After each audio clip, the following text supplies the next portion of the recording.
Kembali lagi di Cerita Cinta Channel. Jangan lupa like, comment, and subscribe ya. Terima kasih. Jantung Selin sempat berhenti.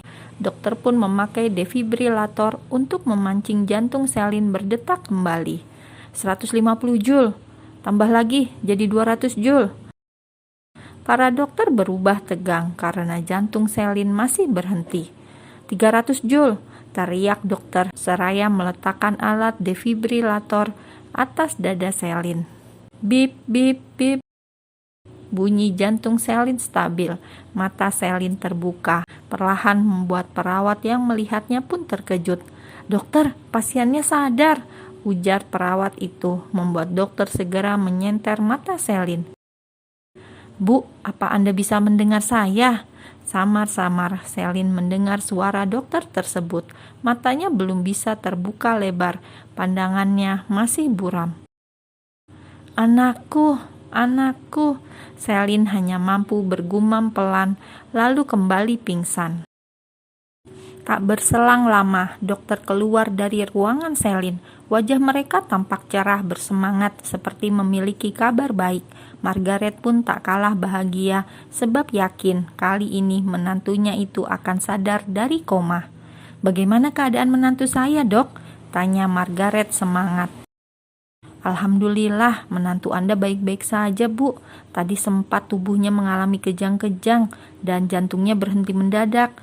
Tetapi keajaiban Allah datang, menantu Anda punya semangat juang besar untuk bangun dari komanya. Alhasil, pasien berhasil melewati masa kritisnya. Mungkin besok pasien akan sadar."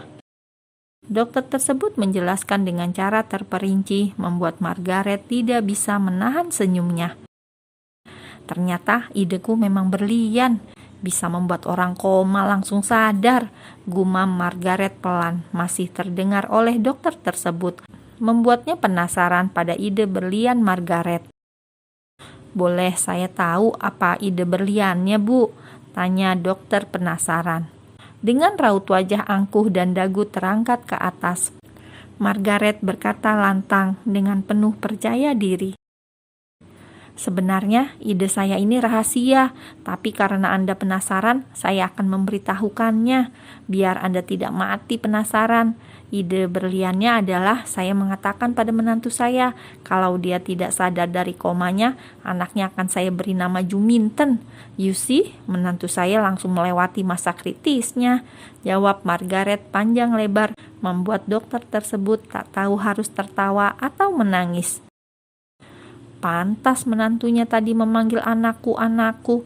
Rupa-rupanya takut dikasih nama Juminten," gumam dokter itu pelan seraya menggelengkan kepalanya. Margaret segera memberi kabar bahagia ini pada junior yang sedang bekerja menggantikan Gino di perusahaan, juga besannya, ayah dan adik Selin, untuk ke rumah sakit.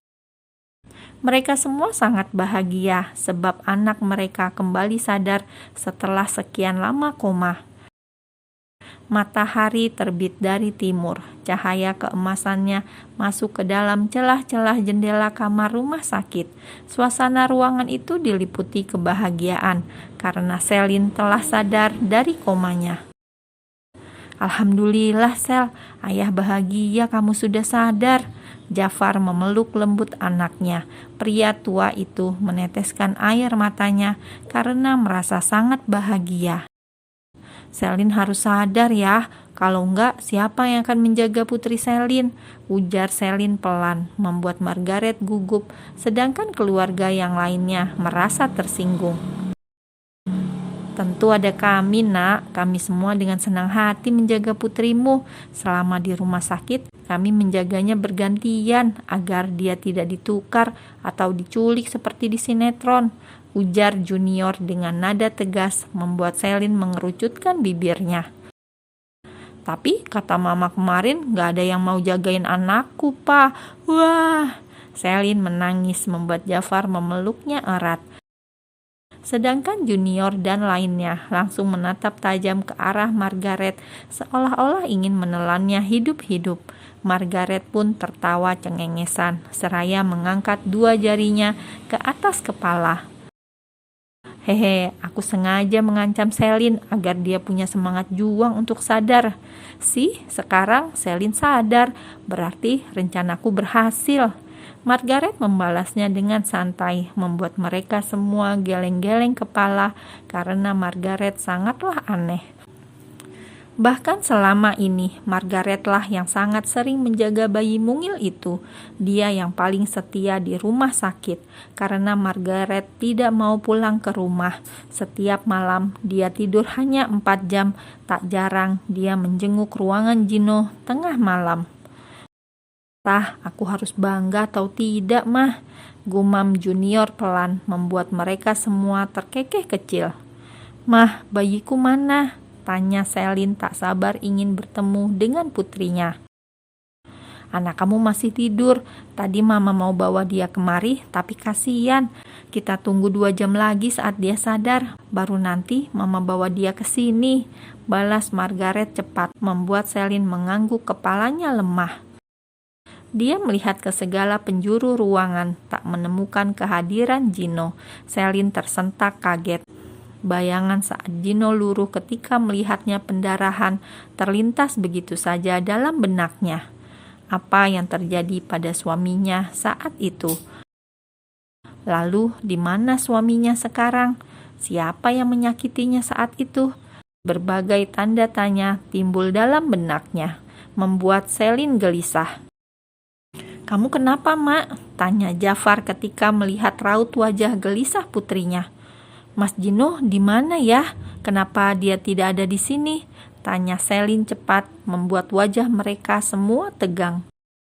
Semua orang terdiam saat Selin bertanya tentang Gino. Mereka tidak tahu harus menjawab apa, karena kondisi Selin baru saja sadar dari komanya. Mereka takut Selin drop keadaannya. "Kenapa diam? Mas Gino di mana? Mah, Pah, kakak kamu kemana, Siska?" tanya Selin dengan suara bergetar. Memori tentang wajah pucat pasi Gino terbayang di dalam benaknya. Dia merasa sangat gelisah dan khawatir. Untuk berdiri saja, suaminya tak sanggup kala melihat dirinya pendarahan. Sorot mata Gino penuh luka, kesedihan, marah, dan kekhawatiran kala itu masih terekam jelas dalam kepalanya. "Mas Gino di mana? Kenapa kalian diam saja? Aku mau Mas Gino." Selin meninggikan suaranya. Dia menatap semua orang yang berada dalam ruangannya.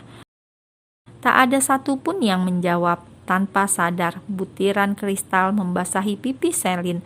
Seperti tertusuk duri halus, hatinya merasa sakit.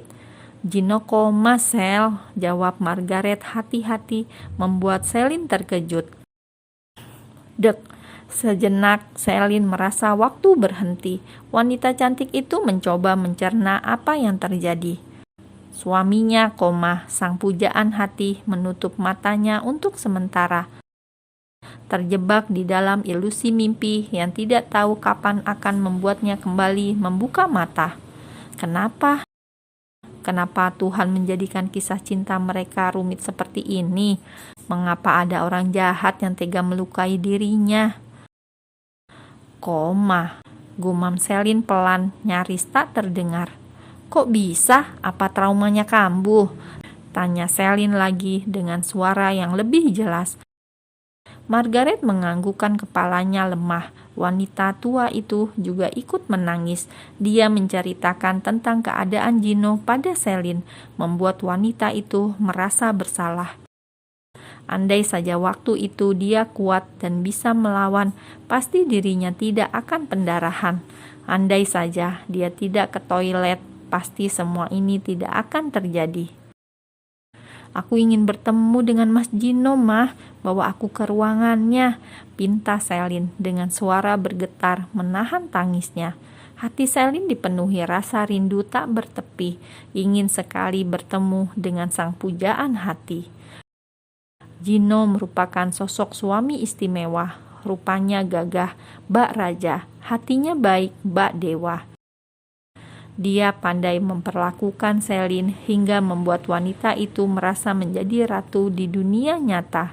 Selin merindukan sosok suaminya. Dia ingin bertemu dengan Gino guna melepaskan kerinduannya.